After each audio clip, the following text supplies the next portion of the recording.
ইউরোপের সবুজ রাজধানীর খেতাব পাওয়া লিথুয়ানিয়ার ভিলনিয়াসের পরিবহন খাতে যুক্ত হলো আরেকটি নতুন মাত্রা।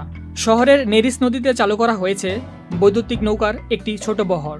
এটি ইউরোপের প্রথম নিয়মিত পাবলিক রিভার ট্রান্সপোর্ট সিস্টেম, যা সম্পূর্ণভাবে বৈদ্যুতিক শক্তিতে চলতে পারে।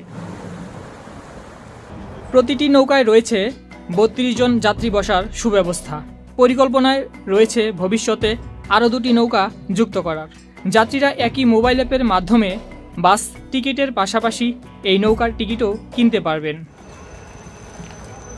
ভিলনিয়াসের পরিবহন বিভাগের প্রধান লোরেটা লেভুলিথ বলেন, এই প্রকল্প নিয়ে তারা খুব গর্বিত, কারণ তারা খুঁজে দেখেছেন ইউরোপ জুড়ে এখন পর্যন্ত কেউ এমন প্রকল্প করেনি।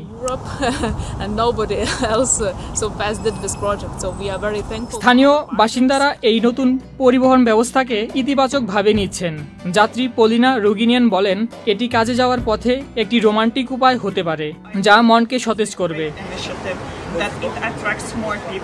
পরিবেশগত দিক থেকে এই নৌকার কার্বন ফুটপ্রিন্ট একটি ডিজেল বাসের তুলনায় প্রায় অর্ধেক।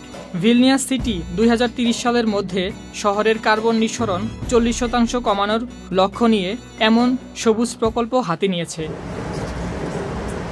তবে এই প্রকল্পের সমালোচকও রয়েছেন। কিছু মানুষ এর গতি নিয়েও প্রশ্ন তুলেছেন। তবুও শহরটির মেয়র ভ্যালদাস ভ্যাঙ্কুনকাস এই প্রকল্পকে সমর্থন করেছেন। তিনি মনে করেন এটি শহরের নদীপথকে জনপ্রিয় করে তুলবে এবং মানুষের কাছে শহরের সৌন্দর্য নতুনভাবে উপস্থাপন করতে সাহায্য করবে।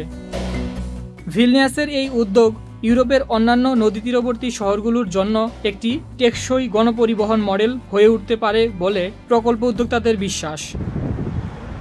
সৈকত নাথ, চ্যানেল আই। বান্ডেল থাকলে প্রতি সেনমানিতে টাকা বাঁচবে।